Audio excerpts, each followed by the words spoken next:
La secretaria abogada dará lectura a la cuenta.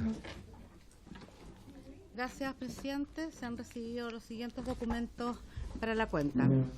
Proyecto iniciado en moción de los diputados señores Noman, Baltoliu, Bobadilla, Juan Fuenzalida, Gonzalo Fuenzalida, Paulsen, Toá, Trisotti y Esteban Velázquez, y de la diputada señora del Real, que establece el día 23 de abril de cada año como el Día Nacional del Leonismo Chileno, boletín 12.864-24. Correo electrónico del señor Julio Oces, mediante el cual informa sobre los antecedentes solicitados por la Comisión respecto de la situación que atraviesa el Teatro Municipal de Santiago, adjuntando diversos antecedentes que fueron enviados a los correos de los señores y señoras diputados y diputadas. Correo electrónico del señor Luis Bresciani, director de la Escuela de Arquitectura de la Universidad Católica, mediante el cual solicita audiencia para exponer en relación al proyecto de ley de patrimonio.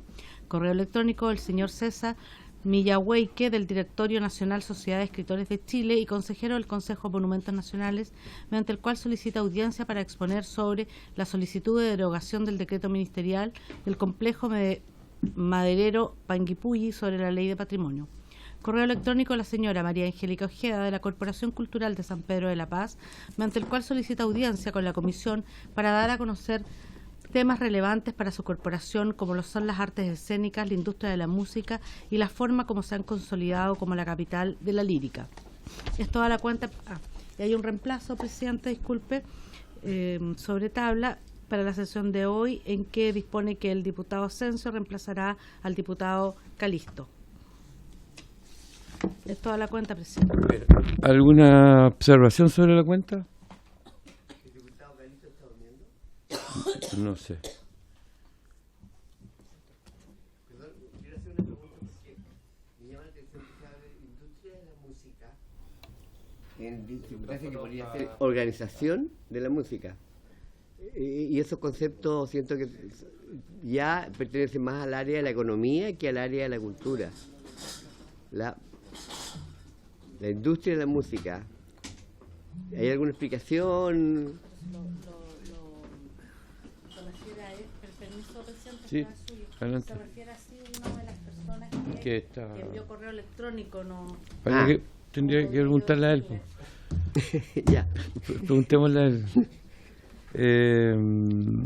Café. El acta de la sesión 92 se declara aprobada por no haber sido objeto de observaciones. ¿Varios? ¿Varios? Por favor, Sebastián. Muchas gracias, presidente.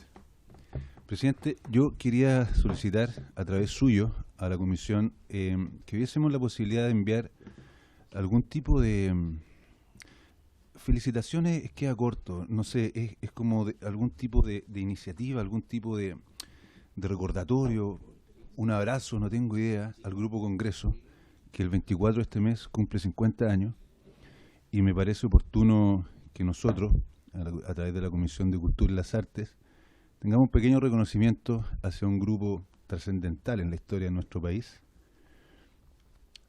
Hay otros más que han estado de aniversario este año, pero bueno, si los obviamos por distintos motivos, quisiera que no obviásemos y tuviésemos la oportunidad de agradecer, de notificar, no sé cuál sea la palabra exacta ni el modo de hacerlo, pero eso es lo que quería solicitar, presidente. Gracias. Muchas gracias. Sí, dígame, diputado Alarcón. Este mes celebramos el Día del Rock. Aludiendo a la celebración que tuvimos el Día del Rock, podemos mencionar al Grupo Congreso o a cualquier otro grupo o cantante o etcétera que estuviera celebrando este mes. Sí, yo propongo que lo hagamos con relación al día del rock que se celebra este mes. Me dice la secretaria que podemos oficiar con el saludo a Congreso. Yo encantado. ¿No se puede hacer un minuto de silencio? Entonces, un minuto de aplauso por el Congreso. Es que yo creo que el minuto de silencio, no sé si normativamente corresponde solamente a muertes, y de repente es una celebración íntima y silenciosa. Me gustaría preguntar a la secretaria si se puede pedir un minuto de silencio fuera del tema de la muerte. Se refiere, en la sala se pueden pedir ese...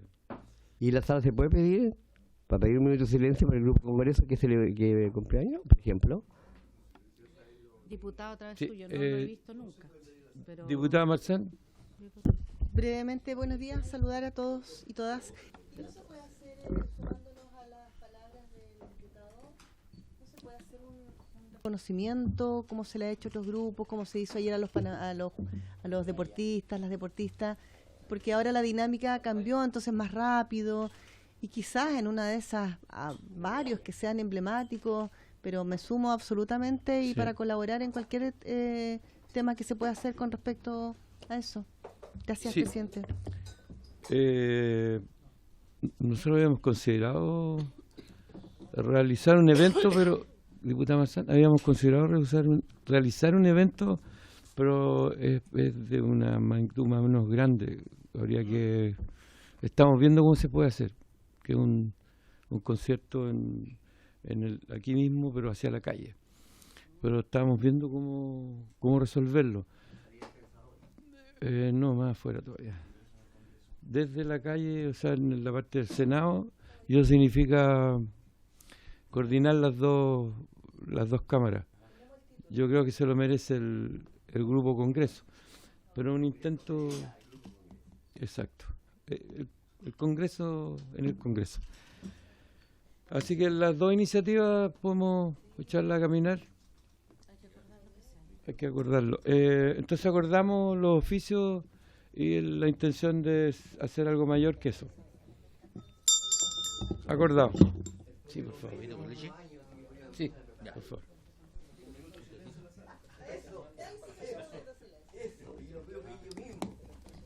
Ya. ¿Algún varios más? La orden del día. Esta sesión tiene por objeto continuar con el estudio en general del proyecto de ley iniciado en mensaje que establece una nueva institucionalidad y perfecciona los mecanismos de protección del patrimonio cultural correspondiente al boletín número 12.712-24. Para estos efectos se encuentra invitado el señor Matías Mesa López Jandia, analista de la Asesoría Técnica Parlamentaria de la Biblioteca del Congreso Nacional, y el señor José Ancán Jara, jefe del Departamento de Pueblos Originarios del Servicio Nacional de Patrimonio Cultural, quien excusó su inasistencia. Entonces tenemos a don Matías. No, eso es una muy buena noticia que la podemos comentar con el subsecretario. Está eliminada toda urgencia del proyecto, así que podemos trabajar muy tranquilamente gracias a don Emilio de la Cerda.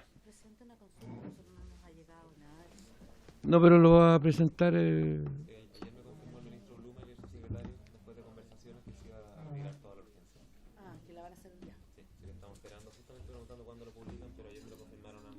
Ya, pero tenemos la palabra suya, que eso va a ser, que es muy importante. Entonces, don Matías... No, en este momento sí, pero está comprometido el... Exacto.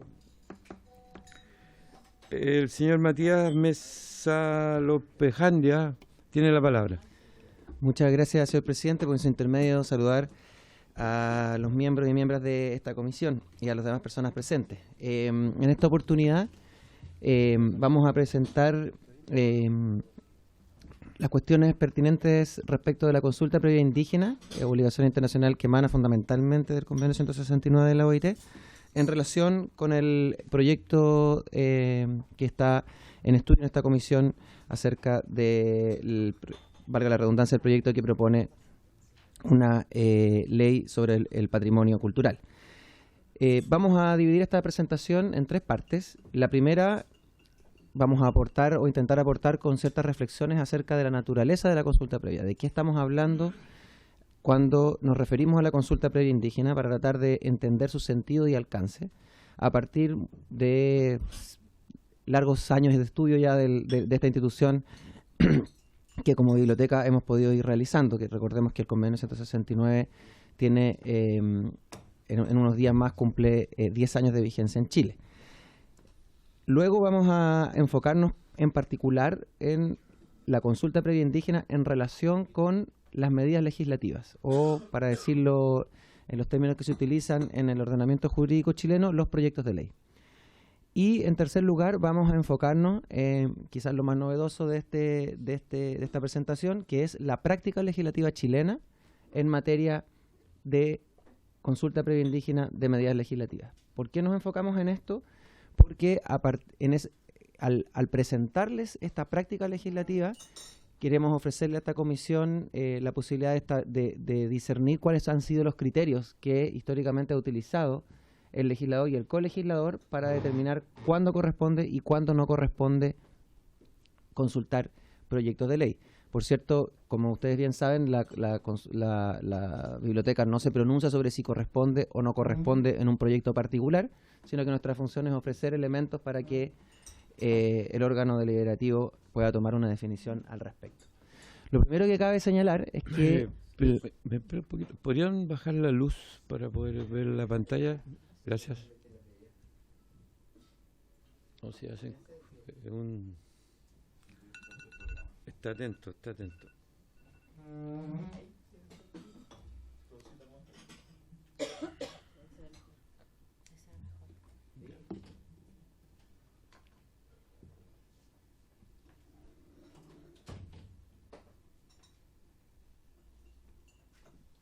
Bien, continuamos, presidente. Sí, por favor.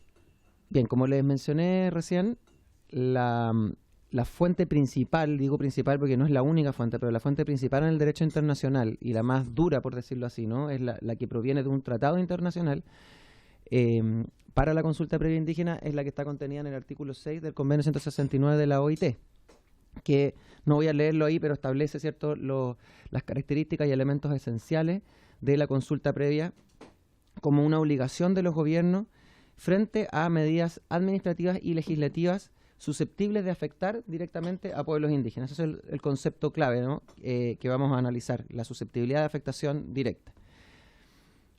Ahora, ¿qué es a partir de esta definición la consulta previa indígena? Y a partir de una interpretación sistemática, tanto del instrumento en particular, que es el Convenio 169, como de la manera en que ha sido aplicada por la OIT y también por otros organismos, como en particular la Corte Interamericana de Derechos Humanos, la consulta previa debe entenderse como un mecanismo de diálogo intercultural entre el Estado y las organizaciones indígenas representativas. Esto es particularmente importante porque diferencia, de alguna manera, esta forma especial de participación que tienen los pueblos indígenas frente a otras formas de participación reconocidas en el ordenamiento jurídico, en particular lo que conocemos como participación ciudadana. ¿Cuál es la diferencia que ha sido reconocida por el propio Tribunal Constitucional chileno? Es lo que esta alta corte ha señalado como una diferencia esencial, y que es la búsqueda del consentimiento en este procedimiento. Entonces, a diferencia de los procesos de participación ciudadana que están orientados fundamentalmente a recoger, a escuchar las observaciones que tiene la población respecto de determinada medida para mejorar esa medida, en el caso de la consulta previa, la orientación hacia el consentimiento lo convierte en un proceso de diálogo, ¿no?, en un proceso en que ambas partes comienzan el proceso con una posición y buscan llegar a un acuerdo, ¿no? Esa es la lógica de la consulta previa, sin perjuicio de ciertas asimetrías que puede haber en la información y una serie de otras circunstancias que el mismo convenio y organismos encargados de interpretarlo y aplicarlo han ido estableciendo algunas pautas para evitar que esas asimetrías generen efecto. Ahora bien, cabe señalar, como estoy hablando de consentimiento, destacar, porque lo ha destacado así tanto la Organización Internacional del Trabajo como la Corte Interamericana y también los organismos internos, en particular la Corte Suprema y el Tribunal Constitucional, que esto no supone necesariamente un veto para los pueblos indígenas. ¿Qué quiero decir con esto? Que no es una condición obligatoria el alcanzar un acuerdo, sino que es una condicionante del procedimiento. O sea, el procedimiento tiene que estar organizado de manera de permitir el diálogo para alcanzar un consentimiento, pero no es obligatorio que se alcance ese acuerdo en el proceso. Bueno, ahí les mencionaba, ¿cierto?, que además también se ha señalado, también por el Tribunal Constitucional y por la doctrina, que se trata de una novedad en el ordenamiento jurídico, ¿no? Es un poco la conclusión que uno puede decir al entender esto como un diálogo intercultural. Ya existían disposiciones relativas a consulta y a participación en el ordenamiento jurídico chileno con anterioridad, la Ley de Desarrollo Indígena, el artículo 34, ¿no es cierto? También los consejos indígenas que hasta el día de hoy no han sido creados, que están en el artículo 46 de la misma ley, y lo que ya les mencioné del Tribunal Constitucional. Tiene, por tanto, la consulta indígena dos principales objetivos. Por un lado, garantizar la participación indígena. Es una de las fórmulas que consagra el Convenio 169 para garantizar la participación indígena. Sin embargo, no es necesariamente la única. Pueden haber otras formas de participación indígena, como vamos a ver a lo largo de esta presentación. Y, por cierto, la idea de proteger derechos e intereses indígenas en un contexto de diversidad cultural. ¿Qué quiere decir esto? Que cuando se reconoce que existe diferentes culturas a través de las cuales se percibe, ¿cierto?, la realidad, a través de las cuales se percibe el mundo, esto supone cierta opacidad entre las culturas. Una cultura no es transparente frente a la otra, ¿no? Hay cosas que uno no ve desde un paradigma cultural cuando mira, cuando trata de entender lo que el otro paradigma cultural ve. Por eso se hace necesaria la consulta previa, ¿no? Para hacer visible, para transparentar esas opacidades, ¿no? Por eso nos involucramos en este diálogo intercultural, para ver, mira, aquí yo veo una montaña llena de oro, y no, mira, aquí yo veo mi cerro tutelar, ¿no? Esa es la lógica un poco de la consulta previa indígena. Ahora, las características principales son, y están establecidas, ¿cierto?, en el convenio, la mayoría de ellas, y el resto son producto de, por así decirlo, la doctrina o las opiniones que han ido virtiendo tanto los órganos de control de la OIT como los del sistema interamericano, fundamentalmente, y es que es previa, o sea, es anterior a la adopción de la medida que se busca implementar, es de buena fe, lo que supone generar los mecanismos para que sea posible alcanzar el consentimiento o para alcanzar el acuerdo, que es un proceso continuo, o sea, que es permanente durante todo el trayecto decisional, por así decirlo. Es bidireccional, ¿no es cierto?, esta cosa dialógica, ¿no?, que ambas partes hacen propuestas y contrapropuestas, hay espacios para la reflexión interna de cada una de las partes, para poder ir alcanzando el acuerdo, que es la finalidad de la consulta. Ahora, como les señalaba, el elemento central de la discusión ha sido qué es lo que significa susceptibilidad de afectación directa, ¿no? O sea, qué significa que algo pueda llegar a afectar en forma directa a los pueblos indígenas. Lo primero que cabe señalar aquí es que se trata de, desde el punto de vista siempre del derecho internacional, de una afectación eventual. No es la certeza de la afectación. Me quiero detener aquí porque si fuese la certeza de la afectación, o sea, la seguridad de que una medida va a afectar, empezaría a perder un poco el sentido, ¿no?, de reconocer la diversidad cultural. Porque justamente el hecho de que está esta opacidad a la que hice referencia recién es la que hace que necesitemos un procedimiento como el de la consulta previa para tener relaciones armónicas entre las culturas. No sé si me explico. Entonces, es la sospecha, ¿no?, la eventualidad, la posibilidad de que pueda producirse un efecto y no necesariamente la certeza de que este efecto se vaya a producir. En esta materia así se ha pronunciado el relator especial de Naciones Unidas para efectos de la promoción de los derechos de los pueblos indígenas, los ministros disidentes del Tribunal Constitucional en la sentencia del UPOV, ¿cierto?, de los obtentores vegetales, y buena parte de la doctrina internacionalista. En segundo lugar, la afectación debe tratarse de una afectación directa, ¿no? El relator especial de Naciones Unidas ha señalado que si fuese cualquier tipo de posible afectación, todas las medidas deberían consultarse, porque eventualmente están todas las decisiones del Estado, del poder público, digamos, impactan unas sobre otras y terminan de alguna manera u otra afectando a todas las personas que viven en el territorio de la República. Entonces, está bastante claro que se trata de aquellas medidas que tienen un impacto directo, ¿no? Ahora, aquí hay que hacer una precisión porque ha habido bastante discusión y bastantes tensiones también han emanado de esta diferente apreciación respecto a la diferencia que existe entre que una afectación sea directa y se ha entendido, ¿cierto?, de derecho internacional que tiene que ser específica, ¿no? ¿Qué quiere decir con específica? Que afecta a los pueblos indígenas en su calidad de indígenas. Por poner un ejemplo cualquiera, el Consejo Nacional de Educación decide cambiar el currículum en materia de matemáticas. Por cierto que va a afectar a los niños indígenas, pero los va a afectar no en su indigenidad, sino que en su calidad de estudiantes de educación básica de matemáticas. Entonces, no es ahí donde debe ser consultado. Sí deben ser consultados cuando los afecta en su especificidad. ¿Cuál ha sido el problema aquí? Desde el punto de vista, siempre estoy hablando de los estándares internacionales. El problema es que aquí en Chile se ha entendido o se ha confundido la especificidad de la afectación, o sea, que sea específicamente afectada la indigenidad, con la exclusividad de la afectación. O sea, que solo afecta a pueblos indígenas. Y de acuerdo al estándar internacional, no es la exclusividad lo que se exige, sino que la especificidad. El ejemplo más claro en esta materia es la cuestión que sucedió en su momento con la ley de pesca, donde el criterio del gobierno, y que a la larga fue el que validó el Tribunal Constitucional, fue que como el proyecto de ley de pesca era de aplicación general en todo el territorio del país y no contenía disposiciones específicamente dirigidas a pueblos indígenas, y el Ejecutivo agregaba que además estaba la ley Lafkenche, que tenía un estatuto especial, no debía ser consultado. Y aquí el relator especial fue enfático y claro y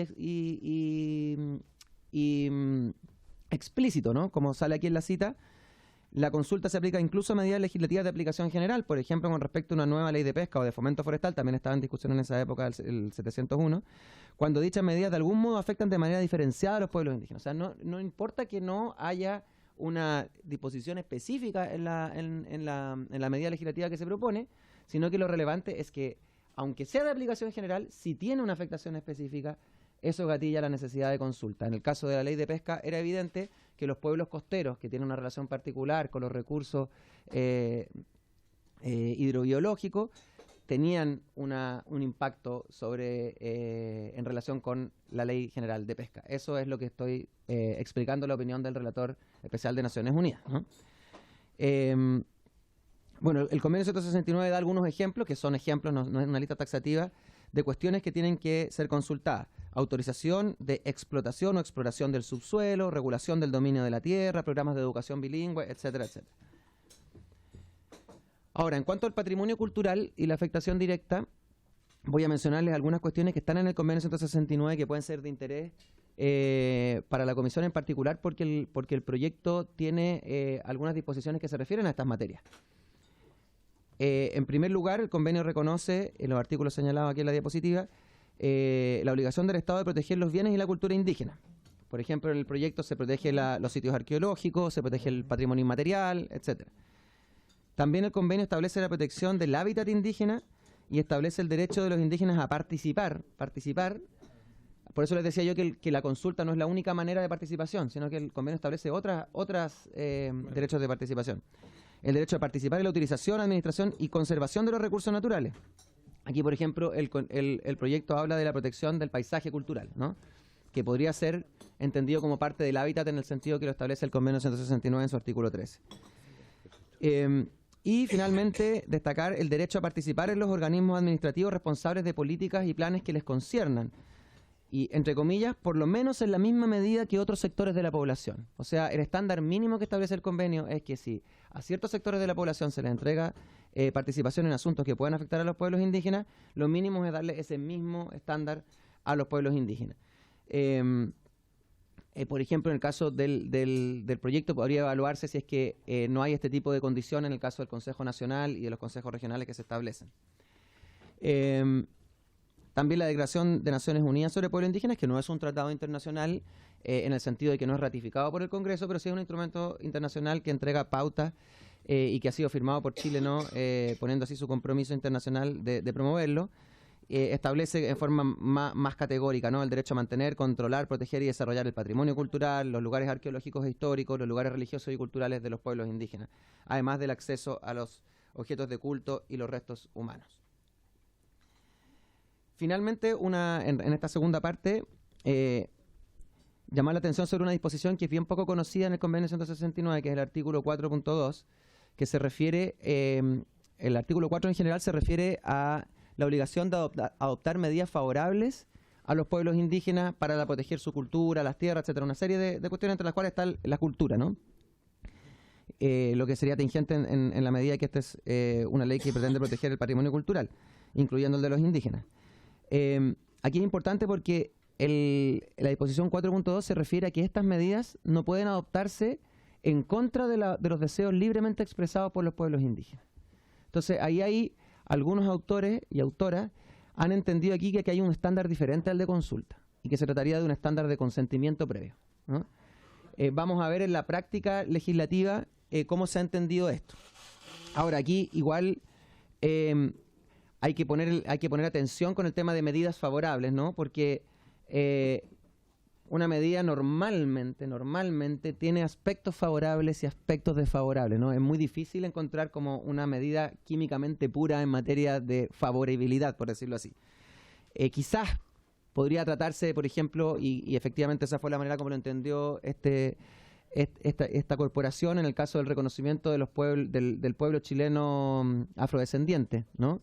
Que se aprobó esa ley sin consulta previa, pero sí con audiencias a las organizaciones afrochilenas, en el entendido que esas audiencias permitían al pueblo afrochileno manifestar su eventual oposición, ¿no? Como si hubiesen estado en contra, podrían haber dicho ahí que estaban en contra y hasta ahí nomás llegaba el proyecto de reconocimiento, ¿no? Esa es un poco la hipótesis que puede plantearse sobre las razones que nos llevaron y bueno, y fue parte de la discusión legislativa también donde me tocó participar.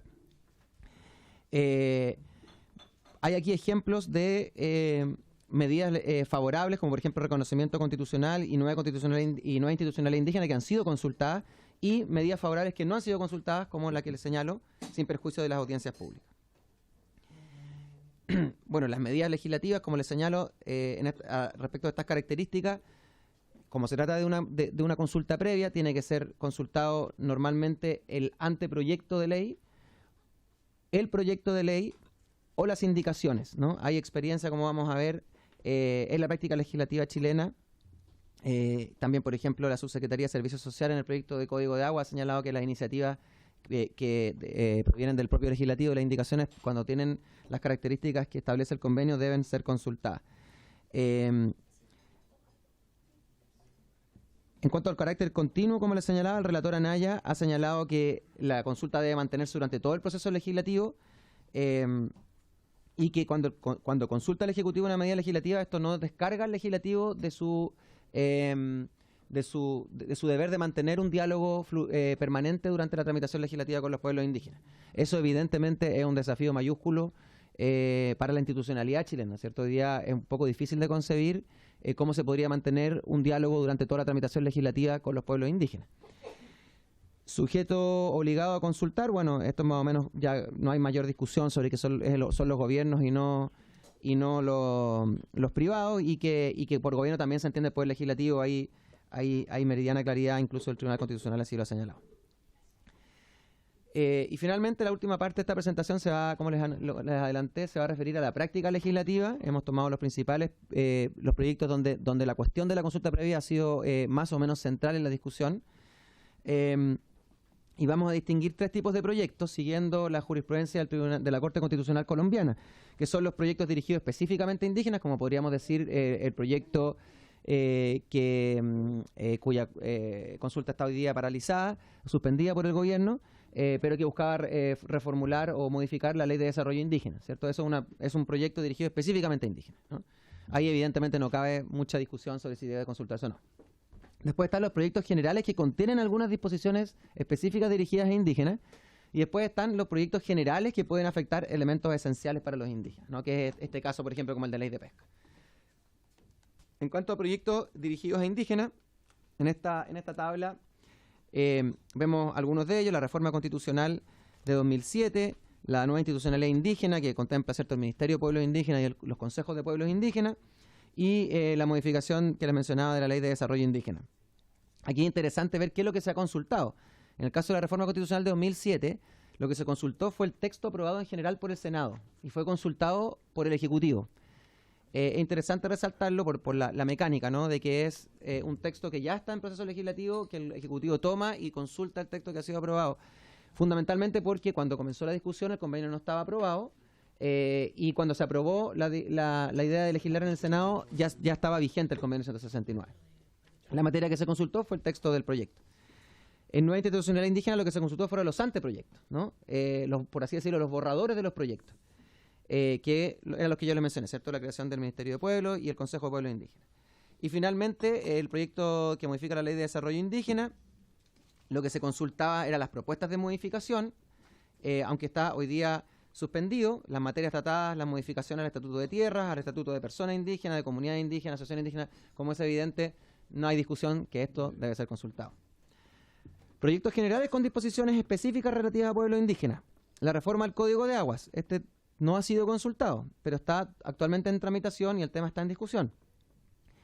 El criterio que propuso la Dirección General de Agua en su momento, de la administración anterior, fue que debían ser consultadas aquellas materias que específicamente se referían a los pueblos indígenas, en particular la transferencia de gravamen entre comunidades indígenas, la regularización de aguas indígenas, la exención de pagos y patentes a indígenas.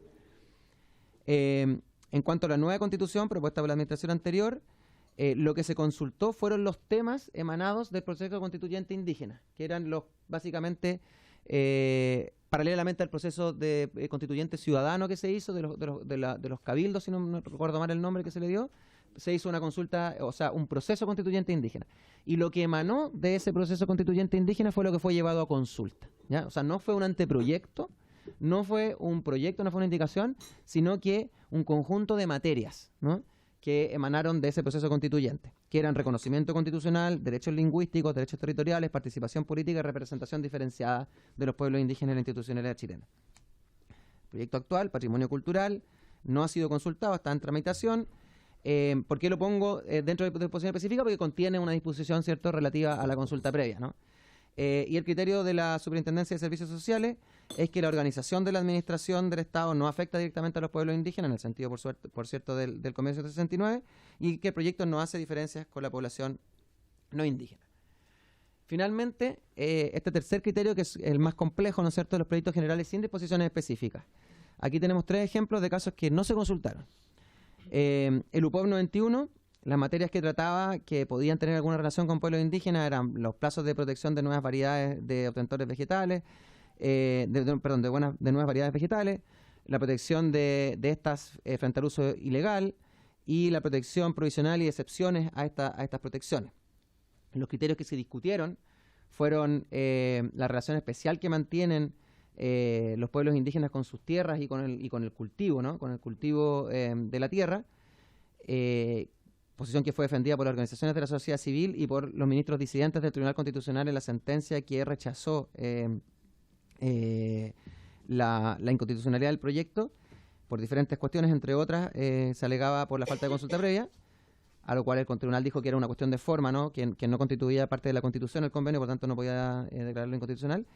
Y además el Tribunal Constitucional señaló que se trataba de disposiciones de carácter general, ¿no?, que no tenían disposiciones específicas, ¿no?, que es un poco la línea que ha argumentado, parte de la línea argumentativa del servicio de la Subsecretaría de Servicios Sociales que ha manifestado en esta oportunidad.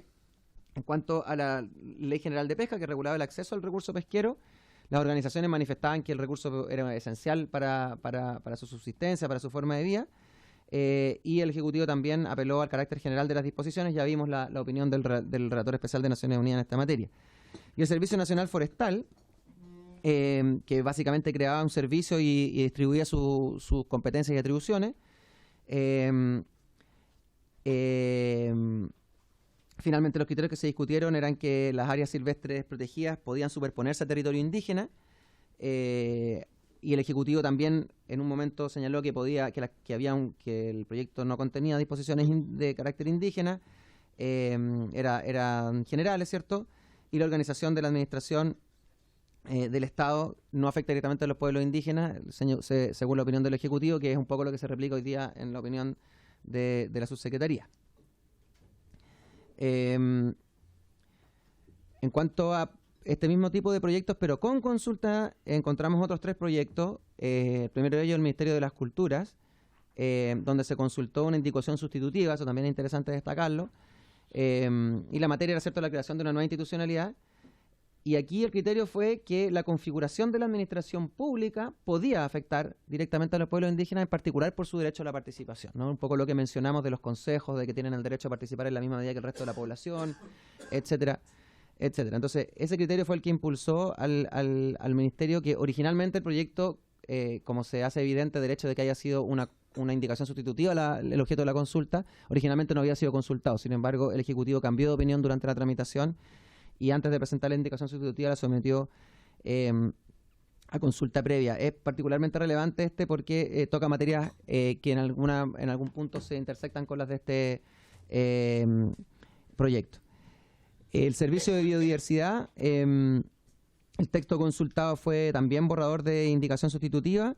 Las materias que tocaban en los sitios prioritarios, instrumentos de conservación, instrumentos económicos de conservación. Aquí el Ejecutivo recogió lo que se había discutido, lo que la organización había plantado en el proyecto de Servicio Nacional Forestal, porque uno de sus argumentos para consultar fue que las áreas de silvestres protegidas podían superponerse al territorio indígena. Además señaló que las prácticas indígenas eran relevantes para la conservación de la biodiversidad y por eso tenía que ser consultado. Y además lo interesante es que se incorporó la participación indígena y la institucionalidad que se propone en la indicación sustitutiva, y eso no estaba entre las materias consultadas. O sea, eso surgió a partir del proceso de diálogo, ¿no? Entonces, ahí se muestra un poco cuál es la dinámica de un diálogo, ¿no? La reforma constitucional respecto a los territorios especiales de Juan Fernández y Isla de Pascua, lo consultado ahí fue el anteproyecto. La materia fue, cierto, la idea de generar estos territorios especiales con la posibilidad de restringir el derecho a la residencia, y el criterio fue que en el caso de la isla de Rapa Nui o Isla de Pascua se afectaba el territorio del pueblo maori Rapa Nui y por lo tanto debía ser consultado. En síntesis, tenemos meridiana claridad que los proyectos dirigidos a indígenas se consultan, incluidos los favorables, con la excepción, cierto, del caso del pueblo afrochileno del cual hicimos mención.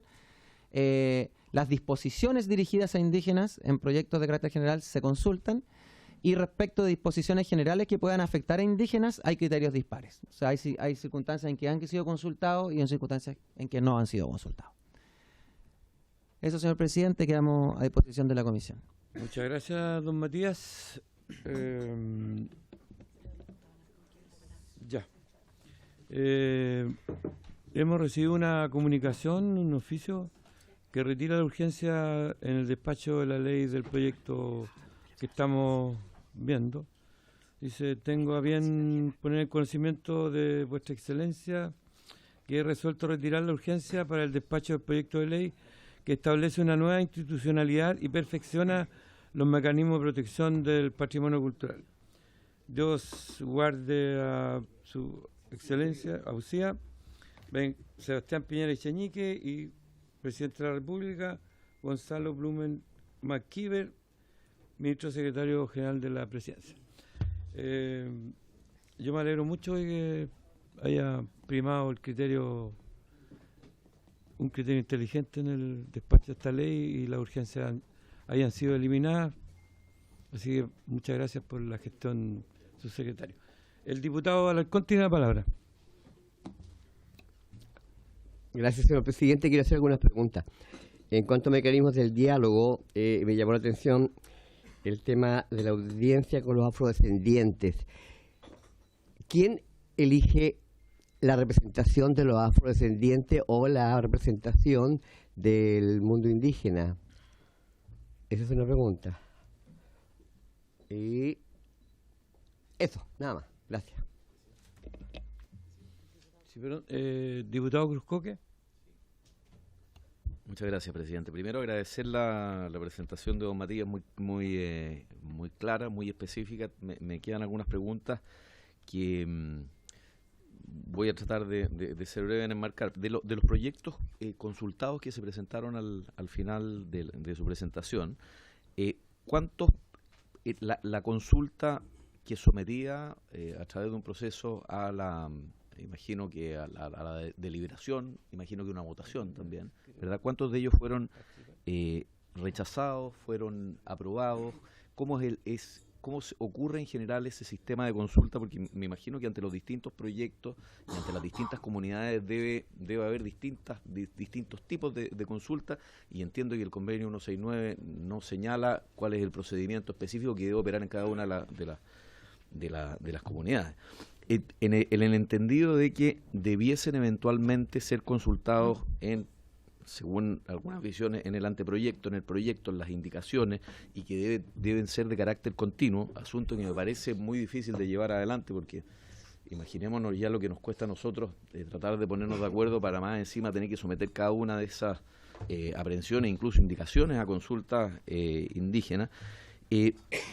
Me gustaría saber qué sucede eventualmente en el caso de que una consulta sea rechazada. Yo me acuerdo que en algún minuto con la ex ministra Baratini, que decidió someter el proyecto completo a consulta, retrasándolo en prácticamente un año, asunto que siento que al final, entre una cosa y otra, creo que finalmente terminó siendo positivo para el proyecto, pero efectivamente significó que el proyecto se retrasase en algunos casos, y yo siempre fui más partidario de someter aquellos elementos que afectaban directamente a los pueblos indígenas expresamente señalados en la norma, si no eventualmente se podía configurar alguna especie de veto o alguna especie, porque y por eso consulto en particular sobre los rechazos. A juicio suyo, ¿qué vale la pena, o no sé si puede emitir esa opinión, qué es aquello que es esencial someter a consulta, y cómo se determina aquello que es esencial o no? Porque evidentemente que en el caso de una ley de patrimonio uno podría señalar que la sola creación de una ley de patrimonio que en alguna materia lo afecta debe ser o puede ser sometida a consulta. Sin embargo, entiendo que hay ciertas disposiciones que también se tocaron en la consulta del Ministerio de Cultura y Patrimonio, que eventualmente podrían estar salvadas previamente por esta consulta, y si no, ¿cuál considera usted que son las disposiciones específicas que deben ser, bajo todo punto de vista, sometidas a consulta indígena? Gracias, presidente. Sí, el diputado Díaz tiene la palabra. Gracias, presidente. Yo quiero valorar el retiro de la urgencia, a pesar de que para mí no era un tema tan esencial, porque los ejecutivos van renovando la urgencia en función de la realidad, pero creo que es un buen gesto, sobre todo para la sociedad civil, que veía en esto una suerte como de amenaza. Sí, exactamente. Eso es lo primero que quería decir. Lo segundo que quería decir es que yo creo que sería bueno que el gobierno tomara nota de que ha sido más o menos bien transversal, o sea, ampliamente mayoritario, para no decir unánime, porque no es unánime, pero ampliamente mayoritario, que el proyecto requiere consulta. Y yo creo que sería mejor habilitar la consulta en paralelo al debate, sobre todo porque tenemos todavía largas audiencias y un enorme trabajo. Porque vamos a llegar al final a la conclusión de que el proyecto requiere urgencia, requiere consulta. Yo creo que sobre eso no va a haber dos opiniones. Incluso le preguntamos aquí a Salvador Millaleo si podía aplicarse el proceso constituyente indígena, y dijo que sí, pero solo en alguna medida, y el resto requiere consulta. Entonces, yo creo que nos ahorraríamos tiempo y esfuerzo. Entiendo que así lo hizo la ministra Baratini, hizo la consulta en paralelo a la discusión del proyecto. Y tercero, en una muestra de lo que ha sido mi pérdida de influencia en esta comisión, yo quiero reiterar mi propuesta de crear esa comisión técnica que vaya avanzando con el Ejecutivo algunas cosas, porque el subsecretario la semana pasada señaló ya, por ejemplo, que había tomado nota de un juicio crítico respecto de la alta influencia de funcionarios públicos en los consejos, y que sobre eso podíamos empezar a dialogar y a conversar. Y es un proyecto tremendamente complejo, entonces yo creo que sería bueno que tuviésemos, como lo hacemos en muchos proyectos, un equipo técnico de asesores que con los asesores del ministerio vaya... voy a poner otro ejemplo, para que no, porque es que esto esté muy malo, pero lo hicimos en el proyecto de ley de creación del Servicio de Protección de la Infancia, se acordará el diputado Cruzco, que ya avanzamos súper rápido gracias a eso. Lo hemos hecho en varios proyectos que no son tan complejos como la reforma tributaria. En paralelo, yo no digo que, porque así funciona más rápido, o sea, aquí va a haber que ponerse de acuerdo en indicaciones que solo el Ejecutivo puede presentar, y si lo que va a ocurrir es que cuando terminemos la ronda de audiencia y recién nos ponemos a preparar indicaciones, nos vamos a demorar muchísimo más. Entonces, yo quiero reiterar esa propuesta, mi asesor que por ahí está ya disponible, una vez que así lo acordemos, porque además hemos recibido, yo por ejemplo el lunes recibí las propuestas de la SOCHAP. Hemos estado reunidos con un montón de organizaciones, otras que están pidiendo, algunas son ideas convergentes.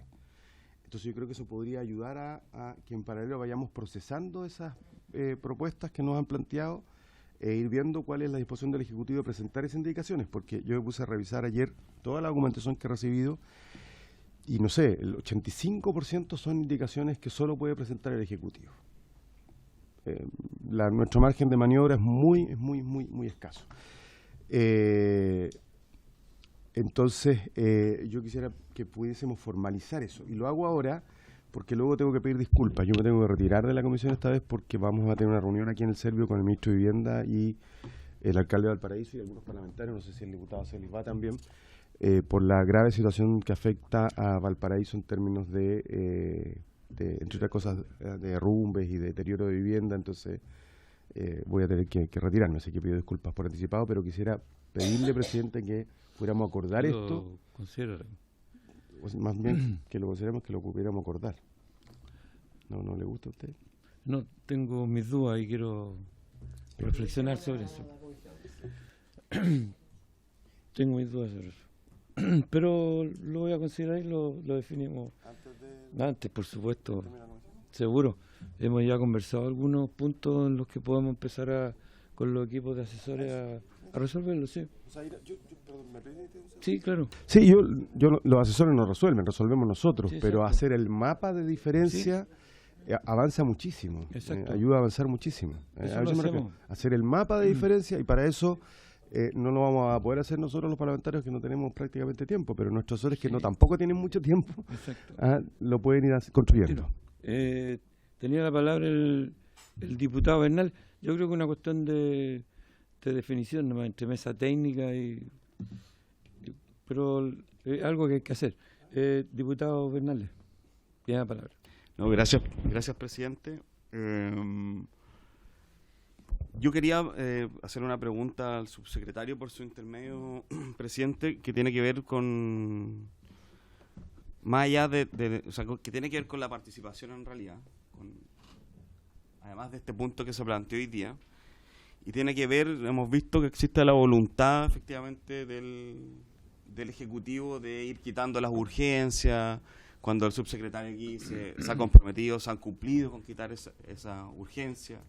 No está el diputado Asensio, pero yo le comentaba que cuando se comprometió a bajar la suma urgencia, se hizo, luego ahora este gesto se hace. Lo que yo en fondo celebro, lo he dicho en varias oportunidades, pero mi pregunta es, hay muchas de las indicaciones que se van a ver y que se han cuestionado, por ejemplo, el de los consejos regionales, el de modificar cómo se componen los consejos regionales. Incluso algunos, nosotros ya hablaba con el subsecretario, por ejemplo, la decisión de quién va a tomar la conformación del consejo. Lo ve cierto, hay esta disparidad que existe en los 8 Ceremi versus los 4 de la sociedad civil. Nosotros decíamos, para que exista cierta diferencia, podría, por ejemplo, elegirlo. En el proyecto aparece el delegado presidencial. Yo creo que eso deberían los 4 de la sociedad civil, ojalá fuesen más, y que yo creo que podemos avanzar para que fueran más. Podría hacerlo el delegado, o sea, la gobernación, los gobiernos regionales, quienes tomen esa decisión. Pero eso requiere voluntad del Ejecutivo de ingresar las indicaciones. Entonces yo lo que quiero decirle al subsecretario es su buena intención, pero acá necesitamos la certeza de que vamos a poder trabajar en conjunto y de que esas indicaciones las va a ingresar el Ejecutivo, porque nosotros no vamos a poder, porque poner un consejero más significa más recursos para el proyecto. Hacer que sesiones más, por ejemplo, requieren más recursos y eso tiene que ingresarlo efectivamente el Ejecutivo. Por lo tanto, nosotros podemos hablar y así tener las buenas intenciones, pero me gustaría que el subsecretario aclarara en el fondo esa intención, porque podemos alargar la discusión, pero va a haber varias partes del proyecto que el sartén lo tienen ustedes por el mango, porque pueden solamente ingresarlo el Ejecutivo. Por lo tanto, yo pedirle que en el fondo se aclare también eso, que exista un compromiso de que si vamos a trabajar se pueda, en el fondo, ingresar a esas indicaciones y llegar a acuerdo en esos términos. El diputado Celis tiene la palabra. Después, Jorge. Ahí sí. Presidente, por su intermedio, dentro de la exposición me llamó la atención sobre el artículo 4, el número 2, en relación a las consultas, donde señalaba nuestro invitado que tales medidas especiales no deberán ser contrarias a los deseos expresados libremente por los pueblos interesados. Yo sé que hay una discusión si la consulta es vinculante, no es vinculante, según la forma, según los resultados, y es de lato conocimiento, y hay varios autores que han señalado que sí es vinculante y otros señalan que no es vinculante, pero me parece que en este artículo 4, número 2, claramente es vinculante, porque la única forma de saber que no es contrario es que el resultado finalmente sea obligatorio. Entonces, mi pregunta directamente a nuestro invitado es, a través suyo, presidente, ¿qué opina respecto a este artículo 4, número 2? Si al hacerse la consulta debiese ser el resultado vinculante o no. Eso, presidente, gracias.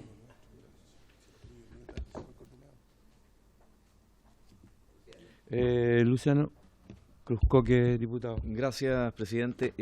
Me gustaría que la propuesta del diputado Díaz fuera sometida a votación. Me parece que es una buena alternativa. Algunos pueden estar a favor, otros en contra, pero creo que siempre es bueno en un proyecto de este volumen y de esta complejidad que podamos nosotros hacer un trabajo prelegislativo con los asesores y evidentemente también un poco yendo a la consulta del diputado Bernales, en la medida que hay agua en la piscina para todos.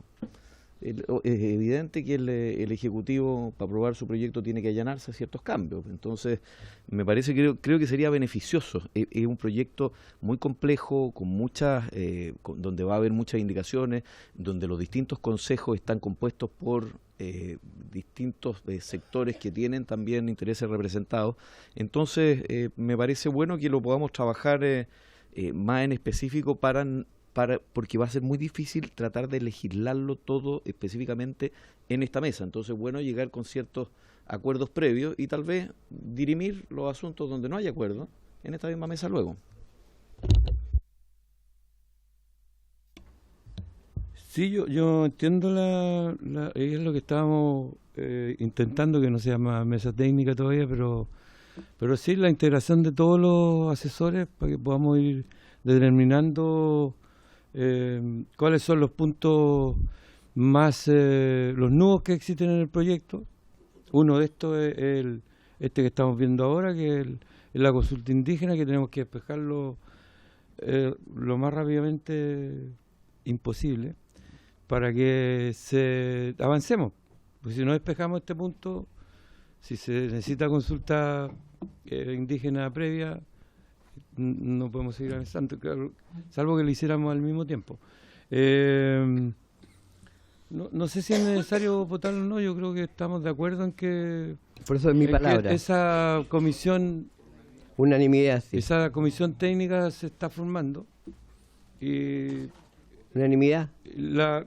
La asesora nuestra es Catalina Sigeti, que es la que estaría liderando Catalina Sigeti, que está al lado de Juan, están poniéndose de acuerdo cómo funcionar.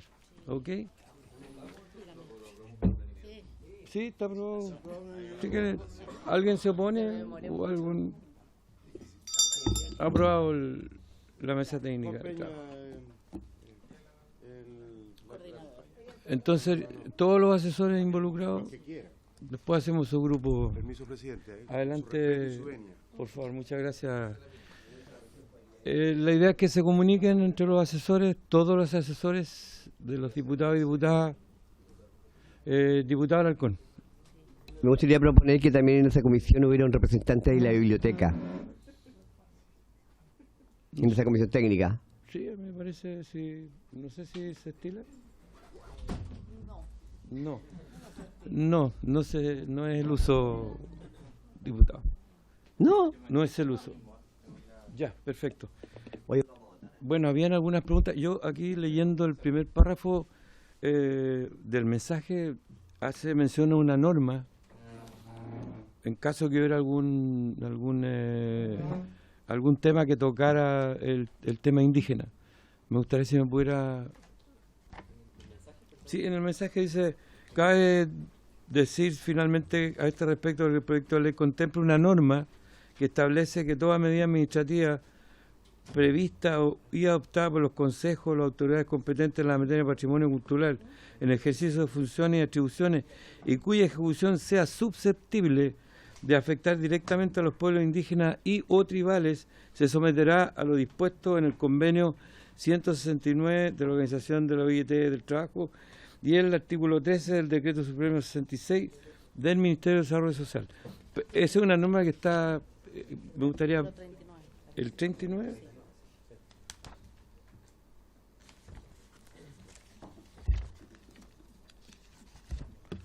Y con respecto a ese, siguiendo la pregunta, con respecto a ese artículo 39,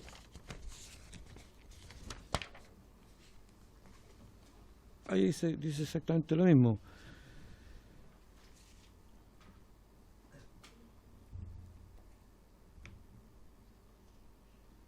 Y con respecto a esto es lo que estamos aclarando, si en realidad es suficiente con esto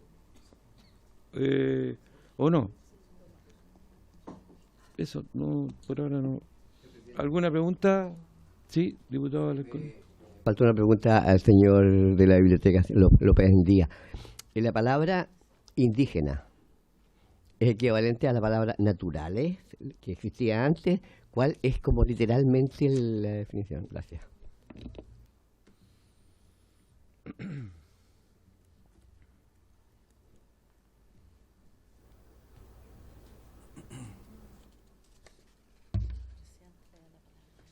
Sí, perdón. Tiene la palabra don Matías. Gracias, presidente, por su intermedio. Voy a tratar de responder las inquietudes que han planteado los diputados. Bueno, el diputado Alarcón preguntaba básicamente dos cosas, y que también una de ellas me la hizo llegar el diputado Bartolu. Por una parte, ¿quién define la representación indígena? ¿No es cierto? Ahí voy a volver al texto del convenio 169, en el artículo 6 que les mencioné, donde establece la directriz en esta materia. Le señala que consultar a los pueblos interesados mediante procedimientos apropiados y en particular a través de sus instituciones representativas.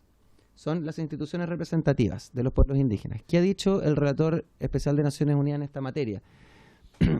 ¿Por qué voy tanto sobre el relator especial de Naciones Unidas? El relator especial es un delegado, por así decirlo, de la Asamblea General de Naciones Unidas, al que se le encomienda la promoción y protección de determinados derechos, en el caso del relator es de la promoción de los derechos de los pueblos indígenas, y sus opiniones son particularmente importantes, sobre todo porque en materia de consulta previa, la Corte Interamericana de Derechos Humanos, en el caso Sarayaku, ha hecho suyo los criterios que ha ido estableciendo el relator. Por tanto, se ha, digamos, ido consolidando esas opiniones como parte del estándar internacional vigente en el sistema interamericano. ¿Qué es lo que ha dicho el relator en esta materia? Ha dicho que dos cosas fundamentalmente. Primero, que se trata de todas las instituciones representativas y no las más representativas, ¿no? O sea, son todas las instituciones representativas. Y en segundo lugar, quizás el aspecto más desafiante, y es la representatividad viene definida por el derecho propio indígena y no por el derecho nacional. O sea, dicho de otra manera, son los propios pueblos indígenas los que deciden y definen y designan quiénes son sus organizaciones representativas, ¿no? Ahora, en eso que puede sonar tan complejo, en la práctica, lo que es mi conocimiento, el problema en Chile con la consulta previa no ha sido la determinación de las organizaciones habilitadas para participar en los procesos, ¿no? Eso no, en general ha habido, al principio hubo alguna discusión, pero incluso en la primera reglamentación, que fue muy, muy criticada, ¿cierto?, desde el mundo indígena y del mundo académico también, ya ahí se reconocía a las autoridades propias, ¿no? Incluso aquellas que no estuviesen reconocidas en la Ley de Desarrollo Indígena, pero que fueran emanadas del derecho propio indígena, se reconocían como interlocutores de la consulta indígena. Entonces, no es un tema que sea particularmente complejo en la práctica, ¿no? Uno puede imaginarse un montón de problemas que pueden surgir a partir de eso y uno los puede descartar que en el futuro sucedan, ¿cierto? Que venga una organización y diga, no, ellos no son representativos de nadie, y se provoca un impasse ahí, pero... Ahora, en cuanto a la segunda pregunta de qué significa indígena, a qué se refiere, el convenio 169 hace una definición indirecta, porque no dice qué son los indígenas, pero dice a quiénes se aplican las disposiciones del convenio, ¿ya? Entonces, establece dos categorías, uno que son los pueblos indígenas y otro que son los pueblos tribales. Los pueblos tribales son, por ejemplo, el pueblo afrochileno, ¿no? Es un pueblo tribal desde el punto de vista del derecho internacional, que tienen particularidades... particularidades culturales, ¿cierto?, que lo diferencian del resto de la colectividad nacional. En cambio, los pueblos indígenas, que son el segundo pueblo protegido el segundo grupo humano protegido por el convenio 169, el convenio establece dos tipos de caracterizaciones, ¿no? Unas que son objetivas, que dicen relación con ser las personas descendientes de aquellos que vivían en el país antes de la formación del Estado nacional, en el que están hoy día, del cual hoy día son parte. Habla de antes de la época de la conquista o la colonización o antes del establecimiento de las fronteras estatales actuales, y que mantienen una situación jurídica particular o que conservan al menos parte de sus instituciones sociales, económicas, culturales, etc. Eso es un pueblo indígena desde el punto de vista de las condiciones objetivas que exige el Convenio 169, y además agrega la condición subjetiva de autoidentificación, o sea, de que el colectivo ese se considere a sí mismo indígena en el sentido establecido en el Convenio 169, y eso es una forma de salvaguarda frente a dos tipos de situaciones que puede ser del cual puede ser objeto respecto al poder público, ¿no? O sea, por un lado la imposición de la categoría de indígena a un grupo humano que no quiere ser reconocido como indígena, y por otro la negativa del poder público a reconocer la calidad de indígena, ¿no? Entonces, dadas las condiciones objetivas más la autoidentificación, es un pueblo indígena. En ese sentido, la legislación chilena está en línea con el convenio, ¿no? Porque establece criterios objetivos, criterios subjetivos, de autoidentificación en algunos casos, no para todos, pero no vamos a entrar en esos detalles. Y sobre todo que establece, no establece una lista taxativa de los pueblos indígenas en Chile. Dice, los principales etnias que habitan el territorio son. Y por esa vía queda abierta, ¿cierto?, la enumeración. Como durante mucho tiempo fue el caso de los diaguitas antes de que fueran legalmente reconocidos el año 2006. Bien, eso en cuanto a las preguntas del diputado Alarcón, que espero hayan quedado dilucidadas sus dudas. Respecto a lo que señala el diputado Cruzcoque, yo tendría que hacer aquí un ejercicio de memoria sobre qué es lo que pasó con cada una de estas. La reforma constitucional de 2007, el texto general al final fue rechazado por falta de quórum, ¿no? Porque requería un altísimo quórum por la parte de la Constitución que se pretendía reformar. En cuanto al texto que se presentó, esa fue una de las primeras consultas, si no la primera, si no fue la primera consulta que se realizó de una medida legislativa, y ahí todavía había muchas imperfecciones en el modelo, y el texto que se presentó generó mucha discordia al interior de las organizaciones que habían participado en el procedimiento de consulta, según mi recuerdo. La nueva institución indígena, bueno, está en tramitación actualmente. Bueno, la modificación de la Ley de Desarrollo Indígena está no ha comenzado su tramitación, está en estado de consulta suspendida. La reforma del Código de Aguas también está en tramitación, no ha sido consultada, pero está en discusión sobre la necesidad de su consulta. La nueva Constitución está formalmente en tramitación. Se presentaron, bueno, ahí en una, si no recuerdo mal, en esta misma comisión hicimos una presentación sobre esa materia, donde vimos cómo se convirtieron los acuerdos en disposiciones concretas del proyecto de ley de nueva Constitución. Bueno, el proyecto de patrimonio cultural que estamos discutiendo ahora, el de UPOV no fue consultado, la Ley General de Pesca no fue consultada, el Ministerio de las Culturas sí fue consultado, y la indicación sustitutiva recogió gran parte de lo que se señaló en la consulta, y en general hubo aunque hubo, por cierto, algún conflicto, alguna tensión, ¿cierto? En general el proceso fue bien evaluado. El servicio de biodiversidad, ahí no recuerdo bien, creo que eso no está todavía terminada su tramitación, pero no me atrevería a afirmarlo. Y la reforma de territorios especiales sí fue aprobado, ahí sí hubo bastante tensión con lo que finalmente presentó el Ejecutivo, porque la consulta había sido sobre la base de la limitación de los derechos fundamentales, y finalmente lo que se presentó a la discusión legislativa constituyente fue la posibilidad de regular, ¿no? Y no de restringir, y eso provocó mucha tensión con las organizaciones Rapa Nui. Ahora, en cuanto a como usted bien señala, diputado Cruzcoque, existe el principio de flexibilidad en la aplicación del convenio. El convenio no establece un mecanismo concreto de consultar, sino que los criterios, los estándares que debe responder. ¿Cómo mantener la consulta en forma permanente para el legislativo? Ese es un tremendo desafío. Ahí yo podría un poco apelar a mi calidad paralela de académico en estas materias, no como funcionario de la biblioteca.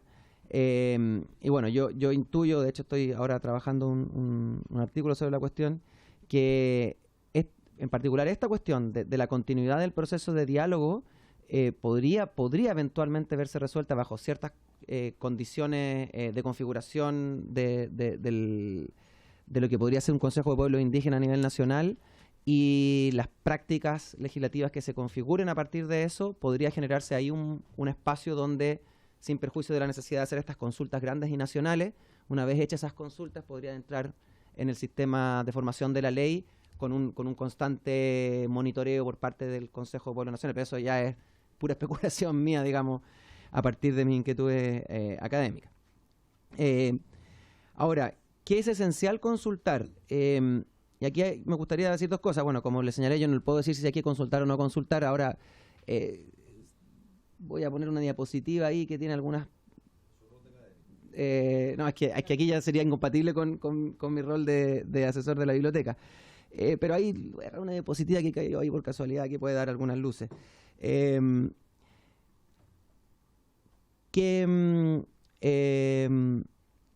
y sobre la cuestión del rechazo, ¿qué sucede con el rechazo? Y aquí abordo también la inquietud del diputado Celis. Aquí aclarar una cuestión que parece que hay mucha discusión, pero en realidad no hay tanta discusión. La consulta previa indígena no supone, no incluye, no implica en principio un veto indígena. ¿Qué significa eso? Que no es una obligación para que sea válida que se alcance un acuerdo con los pueblos indígenas. O sea, es en principio posible que, sometida a consulta una medida legislativa, no se alcance acuerdo y, a pesar de ello, el poder público defina continuar con el proceso, ¿ya? Ahora, eso, y en esto ha sido claro el relator, no libera al poder público de proteger los derechos e intereses indígenas en juego. O sea, tiene que buscar fórmulas de todas maneras, aunque no haya llegado a un acuerdo, para que aquellas cuestiones que han sido levantadas en el proceso como derechos o intereses que son afectados no lo sean o se mitiguen en la medida, y que en cualquier caso estén justificadas por un interés público muy fuerte, ¿no? Muy poderoso, que sea en la balanza de intereses en juego sea más poderoso que el interés indígena, ¿no? Eso como primera consideración. Segundo, sobre eso no hay mayor discusión, la OIT ha sido clarísima, el propio relator ha sido clarísimo que no hay un derecho de veto en principio, ¿no? Ahora bien, el relator y también la Corte Interamericana de Derechos Humanos han señalado que no como un efecto de la consulta previa, sino que como un efecto de los derechos reconocidos en el derecho internacional de los derechos humanos a los pueblos indígenas, hay ciertas circunstancias en las que se requiere consentimiento previo. ¿Cuáles son esas circunstancias? Fundamentalmente proyectos que, así para ponerlo en una sola oración, proyectos que puedan afectar la supervivencia cultural del pueblo. Por ejemplo, una minera en el territorio indígena, paradigmáticamente el caso del Morro en la comunidad de los Diaguitas Huascoaltinos, que son propietarios legales de 300.000 hectáreas en el Huasco Alto, y la minera canadiense que quería explotar, por la legislación chilena así lo permite, ¿cierto?, independientemente del dominio de la superficie, el subsuelo. Entonces ahí teníamos un caso en que era imposible concebir que los diaguitas siguieran viviendo en la estancia de los huascoaltinos y existiera el Morro, ¿no? Entonces ahí teníamos un caso tanto así que la Corte Suprema dijo no al Morro, no se puede hacer. Eso es un caso. Uno podría imaginar una medida legislativa, por ejemplo, que le quite la calidad de indígena, para seguir con el ejemplo, a los indígenas, a los diaguitas. Entonces ahí también es como, eso no puede ser sin consentimiento, ¿no? Esos son como así como para tratar de hacer más concreto cuáles son los casos en que surge este derecho al consentimiento previo e informado, pero le insisto, no es que provenga de la consulta, ¿no? No proviene de la regulación de la consulta, sino que proviene del resto de los derechos reconocidos a los pueblos indígenas. Y esto en relación al artículo 4.2, aquí quisiera advertir que el artículo 4 es un artículo del punto de vista académico subestudiado. O sea, hay muy poco, yo por lo menos conozco solamente una autora que reflexiona acerca de los alcances del artículo 4.2, que es Raquel Irigoyen, una especialista peruana. Yo no he encontrado opiniones de la OIT, no he encontrado opiniones del relator, no he encontrado opiniones de la Corte, decisiones de la Corte Interamericana. Entonces lo que uno tiene que hacer aquí, bueno, es un poco reflexionar sobre el contenido, tratar de darle un sentido dentro de la sistemática del convenio y del ordenamiento en general del derecho internacional de los pueblos indígenas. Y ahí cabe considerar dos cosas. Primero, que el artículo 4.2 está, obviamente, en el artículo 4, que se refiere a las medidas especiales favorables, o sea, lo que se llama las medidas de discriminación positiva, ¿ya? Entonces, son ese es el régimen, hay un régimen especial para adoptar medidas especiales, favorables, ¿ya? Yo también diría que este régimen se aplica a estas medidas que son como químicamente puras, que son puramente favorables, ¿no? Que no tienen ninguna arista de otra naturaleza, ¿no? Es como un caso difícil de imaginar, quizás el caso del reconocimiento legal, del caso de los pueblos afrodescendientes. Y en tercer lugar, que claro, que como se pone el consentimiento como condición sine qua non, el procedimiento ya tiene que ser distinto, porque cuando tú concibes un procedimiento para el diálogo, para ver si llegas a un acuerdo, es una cosa, y otra cosa es un procedimiento para que se manifieste la voluntad, ¿no? Típicamente un plebiscito, ¿no? Es un mecanismo donde se manifiesta la voluntad. O podría ser también, como en el caso de los afrodescendientes, bueno, audiencias abiertas a todos los miembros o organizaciones representativas que quieran participar y que puedan decir que no quieren ser reconocidos, ¿no? Eso es lo que podría decir respecto al artículo 4 con esa advertencia, ¿no? De que no es un artículo que haya sido relevado ni por la academia, ni en la discusión pública, ni en las decisiones de los organismos de control de los tratados internacionales, ni en la burocracia internacional de los derechos humanos, ni de pueblos indígenas, etcétera. O sea, pero está ahí, digamos. O sea, el artículo está ahí, tiene un contenido que a diferencia de otras disposiciones no es vago, sino que es bastante claro, como decía el diputado Celi, ¿no? O sea, no se puede contra la voluntad expresa de los pueblos indígenas. Déjeme ver si se me queda alguno. Bueno, finalmente lo del diputado Labra respecto al artículo 39. Lo que hace el artículo 39 es básicamente reiterar una obligación que ya está vigente en el ordenamiento jurídico chileno. Recordemos que el Tribunal Constitucional ha señalado que el artículo 6 del Convenio 169, que establece la obligación de consulta previa, es autoejecutable. O sea, para ponerlo en términos súper simples, es como ley de la República, es como que fuera una ley que es el artículo 6, ¿no? Entonces, lo que hace es reiterar el contenido de otra ley nomás, no fundamentalmente, ¿cierto?, por consideraciones posiblemente de orden político, ¿no? Como para que quede absoluta y meridianamente claro que las decisiones que se tomen en el marco de esta institucionalidad van a ser consultadas. Pero eso es distinto a la obligación de consultar el proyecto, ¿no? Son cosas distintas. Muchas gracias. Muchas gracias, don Matías. La diputada Mazán me había pedido la palabra. Habíamos acordado que en estas discusiones el subsecretario tuviera un tiempo y estamos... Le pido que sea lo más breve. Siempre soy breve. O trato. No, sí, me quedó una duda. Es que me quedó una duda. Lo que pasa es que de repente no alcanzo a escribir con respecto a la categoría tribal. Puso un ejemplo. Nada más que eso, saber cuál es el ejemplo que no lo alcancé a notar. Y lo otro que me quedó dando vuelta, ¿a qué se refiere cuando habló del código, de la reforma al Código de Agua, que no ha sido consultado? ¿A qué se refiere específicamente cuando se habla de exención del pago de patentes indígenas? Eso? Gracias, sí, presidente. Por favor. Diputado Alarcón. En el caso del perjuicio de un pueblo indígena, también es válido que se queden sin agua por una minera que se instala cerca, no necesariamente en su territorio. Eso. Su palabra. Bien, respecto a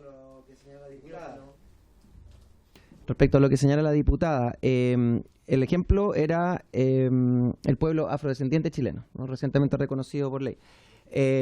También uno podría agregar un pueblo que no ha sido reconocido, pero que, de acuerdo al estándar internacional, corresponde o sea, tiene los mismos derechos, aunque no esté legalmente reconocido, que el pueblo roma, o el conocido como los gitanos, ¿no? Ellos también son un pueblo tribal, desde el punto de vista del Convenio 169. Respecto al Código de Agua, la exención de patentes se refiere a ciertas disposiciones que establece el Código de Agua, el proyecto de Código de Agua, y bueno, que también están hoy día, pero se modifican en el proyecto, del pago de patentes respecto de derechos de aguas que no se usan, ¿no? Y el proyecto lo que propone es eximir, o sea, que los pueblos indígenas no estén, o las comunidades indígenas y personas indígenas, no estén obligadas a hacer ese pago cuando no usen las aguas, ¿no? En el fondo reconociendo de alguna manera que hay otras formas de uso que no son necesariamente las que nosotros entendemos como consuntivas y no consuntivas, fundamentalmente los servicios ambientales, la relación espiritual con las aguas, etcétera, etcétera. Entonces, una manera de abrir y lo que dijo la Dirección General de Agua en su momento fue que ese tipo de disposición que había sido incluida durante la discusión parlamentaria, recordemos que este proyecto partió con un proyecto muy pequeñito de 3 o 4 artículos que terminó siendo una reforma integral del Código de Agua. Entonces, a lo largo de la discusión se han incluido esas disposiciones y la Dirección General de Agua lo que dijo fue que esas que se referían, que son 4 o 5, que se refieren explícitamente a pueblos indígenas, debían ser consultas. La Dirección General de Aguas del gobierno anterior, para despejar eso por si acaso.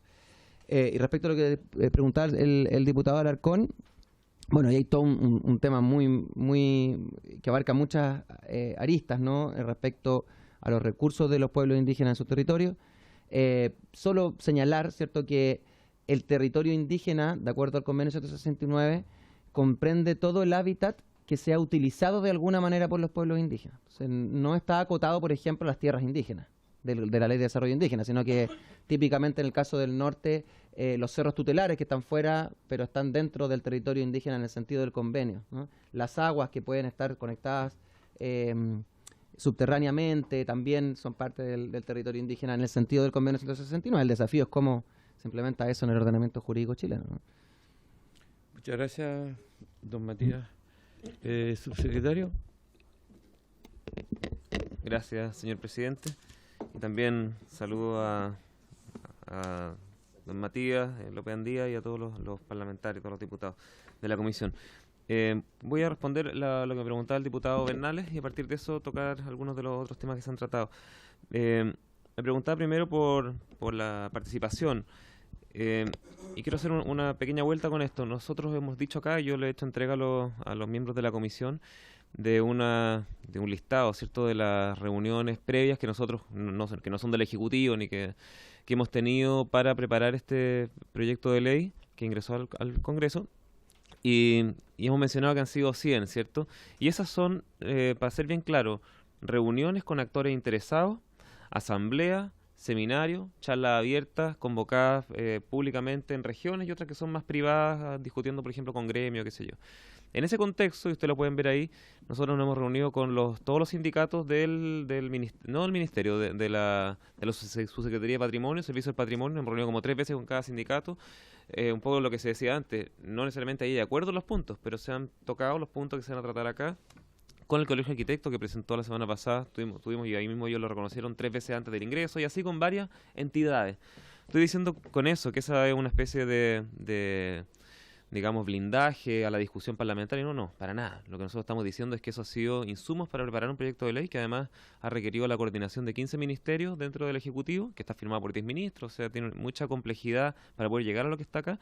Pero luego defendimos, y lo hemos dicho todo el tiempo, que la discusión parlamentaria, en esta comisión como en otras instancias, nos parece que es el ámbito en el que el diálogo deba continuar y se deba someter a discusión acá, y en esa línea discutir indicaciones, discutir puntos que puedan ser perfectibles y tal. Es por eso que nos parece tan relevante lo que ha pasado estas 2 semanas respecto a la reconsideración de la urgencia, ¿eh? Nosotros no lo vemos como un tema meramente formal, lo entendemos también como una señal política, como una señal de buena disposición a que ese diálogo se genere y que reafirma lo que hemos dicho muchas veces, que es la intención que tiene el gobierno en esta materia. En relación a los puntos en cuestión, siendo bien moderado, yo trataría de decir que hay aspectos del proyecto de ley sobre los cuales me parece que hay amplio consenso, y creo que eso es importante mencionarlo. O sea, los temas regionales, los temas de actualizar categorías, contar con herramientas de gestión, contar con recursos, contar con inventario, tipificar delitos, la verdad es que a veces se da por hecho que son temas súper relevantes y no se dice, mira, en esta cuestión hay un ámbito de acuerdo como muy amplio, y es bien importante mencionarlo. Y luego hay otros puntos donde hay disenso, y eso está claro, algunos donde se ha mencionado el señor presidente, hay coincidencia de los disensos, y otros puntos quizás son más específicos, algunos serán a considerar y otros no. Y por supuesto que nosotros, si estamos abiertos y estimulando este diálogo, creemos que esos disensos y esos puntos, que muchos de ellos son atendibles, deberían ser considerados de parte nuestra para la elaboración de las indicaciones. En ese sentido apoyamos la mesa de trabajo, como se decía llamar, el grupo de trabajo, para poder canalizar de manera eficiente esas decisiones, esas indicaciones. Esa es la voluntad que nosotros tenemos, y ahí puntos como lo de la elección de los representantes, los equilibrios en las regiones, otros tópicos como también el que se está dando acá del tema indígena nos parecen de la mayor relevancia. Pasando un breve comentario al tema que ha sido presentado aquí de manera muy rigurosa, y me parece mostrando la complejidad y también los ámbitos de interpretación que tiene el aspecto de la consulta indígena en sus diferentes alcances, cuando es directa, cuando es indirecta, cuando es general. A ver, en un ámbito que tiene cierto nivel de interpretación y de debate, como aquí se ha planteado, nosotros lo que hemos hecho es recurrir a lo que formalmente en el Estado se maneja para poder tener una respuesta, digamos, certera, ¿cierto? Y aquí también ha sido citada, que es la Unidad de Coordinación de Asuntos Indígenas del Ministerio de Desarrollo Social, de la cual emana la respuesta del subsecretario de Servicios Sociales. Y esa respuesta es conocida, la que se ha dado y tal, que es que en los ámbitos que está planteado el proyecto no es consultable. Por supuesto que nosotros reconocemos que esa es la respuesta formal, que nos parece, por supuesto, muy importante para respetar la institucionalidad, pero que el ámbito mantiene ciertas aristas abiertas de interpretación y debate. Eso nos parece real, nos parece sano incluso. Nosotros hemos planteado también acá, y nos parece que quizás dentro del grupo de trabajo y dentro de otras instancias que también estamos montando se podrá ir aclarando este punto. Vemos que hay el tema es complejo porque además de la materia propia de este proyecto, nuestro ministerio para su creación, en el gobierno anterior de la presidenta Bachelet, en la indicación sustitutiva a la que se hizo referencia, hizo una consulta previa a los pueblos indígenas, y de esos puntos se levantaron 14 puntos de acuerdo, lo hemos mencionado acá, y hay un punto que también fue mencionado recién, que es el punto 6, que nos fue incorporado en la 21.045. Y ese punto yo me voy a permitir leerlo para que se sepa más o menos qué es lo que dice, porque en otro momento lo hemos tocado, no lo he leído. Dice lo siguiente: asimismo, dentro de los compromisos, incorporar un concepto de patrimonio cultural indígena que contemple los siguientes elementos: patrimonio cultural material, inmaterial y territorial de los pueblos indígenas del territorio de Chile, que surge a la cosmovisión y la cultura viva de los pueblos originarios, de su relación con la tierra, con el medio marino y en general con su entorno natural, y del análisis de las definiciones por aquellos elementos establecidos en la normativa internacional, particularmente por UNESCO y los demás instrumentos de derecho internacional aplicables en la materia. Entonces, nos parece que ese antecedente, que las consultas previas son materias de Estado y que acá hay una materia que eventualmente se pueda someter a discusión, que es lo mismo que se trató aquí con el académico Salvador Millaleo, es un ámbito que a mí me gustaría tener también arriba de la mesa dentro de todos los datos que nos van a permitir llegar a una buena solución en este debate. Eso, señor presidente. Muchas gracias, secretario. Bueno, queremos agradecer la exposición. Sí, por favor, adelante. Gracias, presidente. Por su intermedio, una cosa que se me quedó en el tintero respecto a la inquietud del diputado Cruzcoque. En cuanto a qué partes del proyecto preguntar, yo le dije no me voy a pronunciar, pero sí le puedo comentar que desde el punto de vista práctico, en relación con los deberes de información que tiene el Ejecutivo o el Congreso, el Poder Público en la materia de consulta previa, al final igual tiene que presentarle todo el proyecto a consulta. No sé si me explico. O sea, en el legajo que pasa a la consulta, aunque sea que lo acota a 4 artículos, igual tiene que pasar todo el proyecto, y en la práctica igual se discute todo el proyecto, porque es lo que pasa siempre en la materia jurídica. Uno tiene que relacionar un artículo con otro para entender la institucionalidad. Entonces, en la práctica no es tan distinto. Si se decide consultar, al final se va a consultar el proyecto completo en la práctica, ¿no? Eso quería aclarar. Haciendo todas las exposiciones, se levantan las